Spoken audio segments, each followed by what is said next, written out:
Sabretooth becomes the god of hell, and it's amazing. Check this out. So what this does is this initially opens up in the aftermath of the original trial of Sabretooth. So a little bit of history here, for those of you guys who are unfamiliar.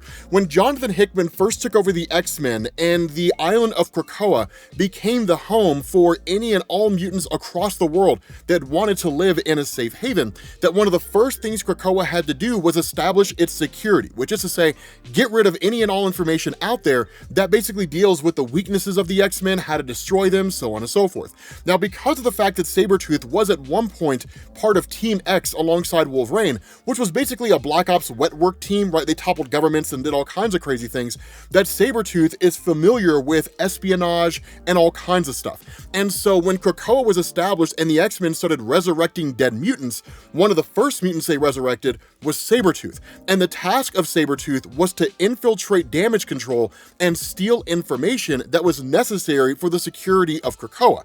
The problem with this is that Sabretooth is Sabretooth, and this guy loves to kill. And so he basically killed pretty much anybody he came across. Now, of course, one of the rules of Krakoa is thou shalt harm no human. And so when Sabretooth's mission was over and he was captured by damage control, he was initially brought before a human court. But because of the fact that Krakoa is recognized as its own country, Sabretooth could only be tried in the mutant island of Krakoa. So he was taken by the X-Men, brought to Krakoa, put on trial by the Quiet Council, found guilty of his crimes, and sentenced to eternity in the pit. And the pit is basically just the core of Krakoa.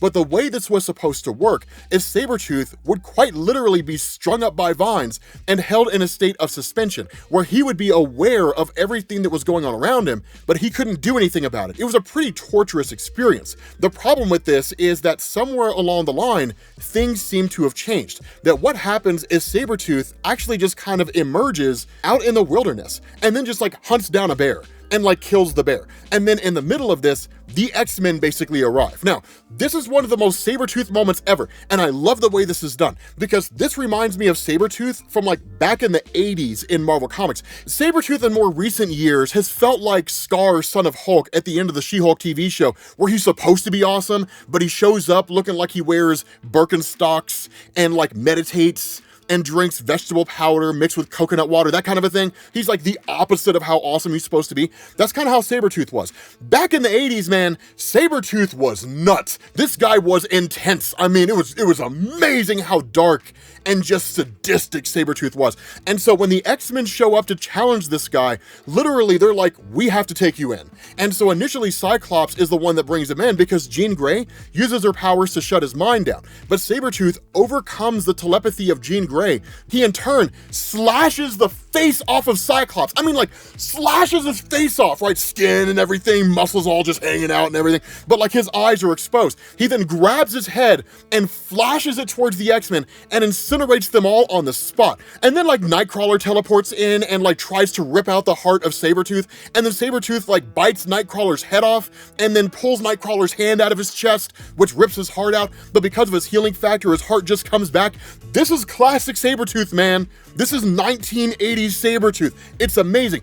And then he just like suddenly wakes up in an interrogation room and he has no idea how he got there. But then like Cypher walks in. Now, Cypher, for those of you guys who have not been following the X-Men mythos for any real measure of time, Cypher is incredibly important. And the reason why is because this guy can speak the language of any being that exists out there. The reason why this is so important is because the island of Krakoa is an actual sentient island. And in fact, it was at one point a mutant that merged with a giant chunk of land, and that's how we got Krakoa.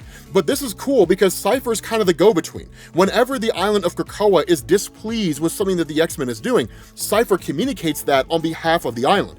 But Cypher also tells the island what it is that the X-Men want to do if there's something interesting that they need, right? They need to grow this habitat, or the island needs to expand, or any number of things, right? The creation of the pit is a really good example of this. But Cypher was there when Sabretooth was put on trial, but because Cypher's not officially part of the Quiet Council, he didn't actually get a vote.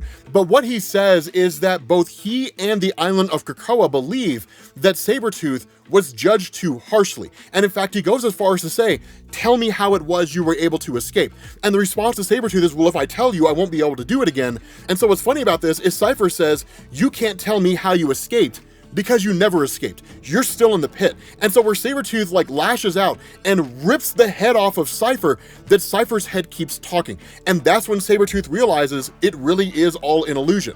And so that's where Cypher shows up and he makes a deal. And he says, you are the only person who has ever been confined to the pit. The only person we've ever done this with. And so instead of having you strung up and living this life of perpetual suspension, instead, we're gonna give you the ability to do whatever you want within the pit. You're going to be able to reshape this reality however you want it to be. Your prison can become your safe haven. You can do whatever you want with it. And so Sabretooth signs the deal. And the first thing he does is he literally starts recreating the entirety of this reality to allow him to basically do whatever he wants to do. He kills Charles Xavier. He kills Iron Fist, which is a really good tribute because for those of you guys who don't know, Sabretooth first appeared in an Iron Fist comic written by Chris Claremont and then was rolled over into the X-Men later on, right? He kills like Wild Child, any and everybody out there that he considers to be any kind of an enemy. But what he starts to realize is that he's thinking too small. He's thinking too small time. And so within his own mind, if you want to call it that, what he ends up doing is forming something called the Feral Council, which are all basically just different iterations of himself. You have his childlike version, which had suffered extreme abuse at the hands of his father, and was really the first instance that you started seeing Sabretooth becoming the psychopath that he is now. You've got his more intelligent version, and then you just got his ferocious version, right? That's why you have the boy, you have the beast, and then the intelligent version isn't really given a name per se, but you've got him, right? And so what they start to realize is they're thinking too small, that what they should be doing is focusing more on trying to find a way to escape. And so as he starts going through and recreating and altering this reality, that what he does is he starts elevating himself to the point where he's killing beings on alternate Earths. He even becomes the leader of the Starjammers, which for those of you guys who don't know, the Starjammers are kind of cool. They were like the Guardians of the Galaxy before the Guardians of the Galaxy as they exist now. The team was led by the father, or at least the long lost father of Cyclops. It was cool for what it was, right? The Starjammers were pretty interesting. But what also goes on here, and this is what's so fascinating, what's happening here is that as Sabretooth is manipulating this reality, he even imagines himself leaving the prison and traveling back into the real world. And as he does that, he starts to manifest on the island of Krakoa. Now, it's not really him escaping per se. It's not him leaving in a physical form. Instead, it's him basically manifesting through like the trees, or it's him taking on a kind of spiritual form and walking around. But what he does is he starts to realize he can actually escape this place by some manner and some means. It's possible. But as one of the most darkest desires of Sabretooth, what he does is he restructures the entirety of reality and transforms it into a literal hell.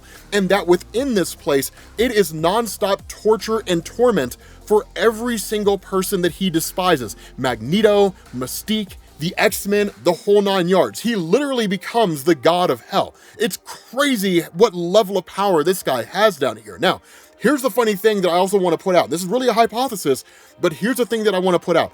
What Sabretooth is experiencing here is the ability to manipulate matter on the atomic level. He's tasted this power. Now, what Marvel could do, and they've done this in the past, what Marvel could do is use this as a stepping stone to start moving him up into becoming some kind of a reality warper.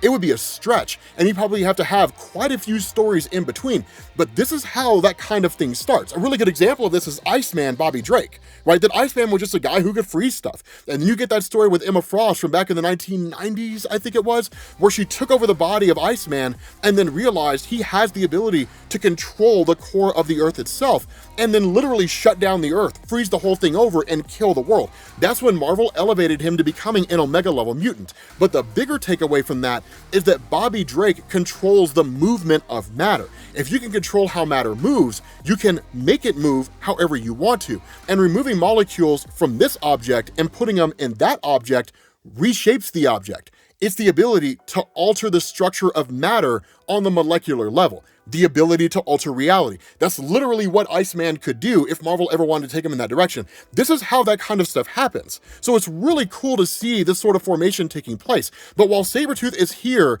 and is basically this ruler of hell, suddenly some poor saps Oh, these poor bastards. They basically end up being teleported to the pit for crimes that we will discover later on down the line. But these are all young people with a variety of different powers, and all of whom have originated in the X-Men comics at different points in time. But they are some of the most capable and arguably some of the most powerful X-Men, or at least young X-Men, that exist within the mutant population. And they've been transported down here to the realm of Sabretooth. And in this realm, this guy is God. So the question you have to ask yourself is, what happens when a being as dark and sadistic as Sabretooth gets his hands on what is arguably a team of some of the most powerful beings to exist in the mutant population in Marvel Comics? We'll find out in a future video. Thank you guys for watching, and I will catch you all later. Peace.